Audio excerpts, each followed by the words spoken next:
Di sebuah desa terpencil bernama Sukamukti, ada legenda kelam tentang seorang gadis yang arwahnya masih gentayangan hingga kini.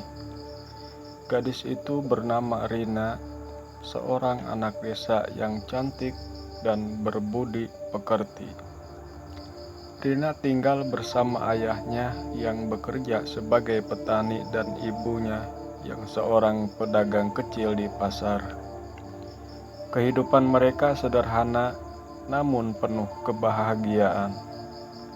Rina sering membantu ibunya berjualan dan ayahnya di sawah. Warga desa mengenalnya sebagai anak yang selalu tersenyum dan ramah pada siapa saja. Namun di balik semua itu, ada seseorang yang selalu mengincar Rina sejak lama. Dia adalah Johan, seorang preman di desa itu yang ditakuti banyak orang. Johan dan teman-temannya sering membuat kerusuhan, memeras warga, dan melakukan tindakan kriminal lainnya. Namun karena kekuasaannya dan hubungannya dengan orang-orang penting di kota, tidak ada yang berani melawannya. Johan telah lama tertarik pada Rina.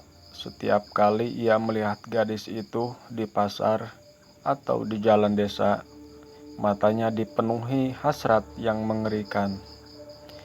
Ia pernah mencoba mendekati Rina, namun gadis itu selalu menolaknya dengan halus. Semakin Rina menolak, semakin Johan merasa marah dan terhina. Hingga suatu hari amarahnya mencapai puncak.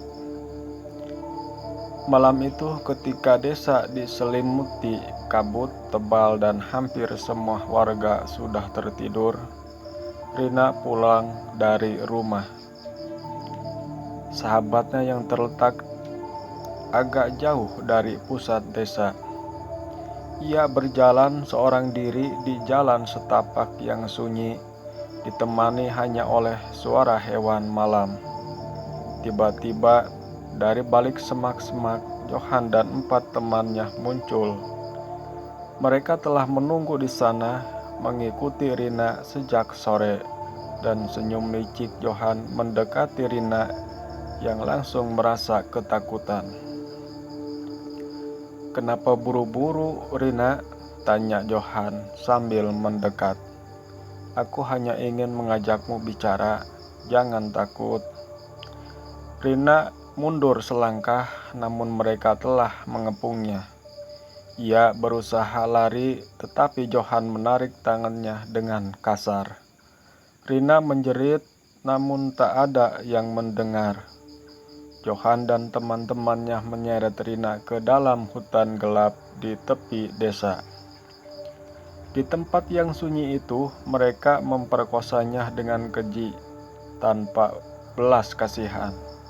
Rina yang lemah tak bisa melawan, dan dalam jeritan terakhirnya ia mengutuk mereka dengan seluruh kebencian yang masih tersisa di hatinya. Setelah selesai dengan kekejian mereka, Johan dan teman-temannya meninggalkan Rina di hutan, terluka parah dan hampir tak bernyawa. Namun, keesokan harinya ketika warga desa menemukan tubuhnya, Rina sudah tak lagi bernafas. Ia meninggal dengan wajah yang dipenuhi luka dan air mata. Kematian Rina mengguncang seluruh desa. Ibunya jatuh sakit karena kesedihan mendalam. Sementara ayahnya larut dalam amarah. Mereka tahu siapa yang bertanggung jawab. Namun Johan dan teman-temannya berhasil menutupi kejahatan mereka dengan uang dan ancaman. Waktu berlalu dan meski kasus itu tetap tidak terselesaikan, warga desa mulai melupakan tragedi tersebut. Namun tidak dengan arwah Rina. Beberapa bulan setelah kematiannya, Kejadian-kejadian aneh mulai terjadi di desa Sukamukti. Banyak warga yang mendengar suara tangisan dari arah hutan setiap malam. Beberapa orang yang nekat mendekati hutan mengaku melihat sosok perempuan dengan baju putih. Wajahnya dipenuhi darah dan luka, berjalan tanpa arah di antara pepohonan. Tidak lama kemudian, teror mulai menghantui Johan dan teman-temannya. Salah satu dari mereka, Dani, tiba-tiba ditemukan tewas di rumahnya. Dengan kondisi yang mengenaskan, matanya melotot dengan mulut yang terbuka lebar. Seolah-olah ia meninggal karena ketakutan yang luar biasa. Tak ada tanda-tanda kekerasan fisik, namun tubuhnya kaku seperti melihat sesuatu yang mengerikan sebelum mati. Kematian Dani membuat Johan dan teman-temannya panik. Mereka mulai merasa dihantui. Setiap malam mereka mendengar suara Rina memanggil nama mereka dengan nada penuh kebencian. Dimanapun mereka pergi, mereka merasa diawasi. Ketika mereka tidur, bayangan Rina muncul dalam mimpi mereka. Selalu dengan tatapan tajam dan senyum mengerikan. Malam berikutnya, giliran Anton, salah satu teman Johan, yang ditemukan tewas. Kali ini tubuhnya ditemukan di dekat sungai dengan wajah yang hampir tak bisa dikenali. Warga desa mulai percaya bahwa ini adalah perbuatan arwah Rina yang menuntut balas. Ketakutan semakin menyebar dan Johan menjadi semakin paranoid. Pada suatu malam yang mencekam, Johan memutuskan untuk lari dari desa bersama dua teman yang tersisa. Mereka yakin bahwa jika mereka meninggalkan desa, arwah Rina tidak akan bisa mengikuti mereka. Namun ketika mereka melarikan diri di tengah malam, sebuah kejadian yang tak terduga terjadi. Saat mereka melewati jalan di pinggir hutan, mobil mereka tiba-tiba mogok di tengah hutan yang gelap gulita. Hanya suara angin dan daun-daun bergesekan yang terdengar. Ketiga pria itu mulai panik. Mencoba memperbaiki mobil mereka, namun mesin tetap tidak mau menyala. Tiba-tiba dari kejauhan mereka mendengar suara langkah kaki, diikuti oleh suara perempuan yang familiar. "Johan, kalian pikir bisa lari dariku?" Suara itu sangat jelas.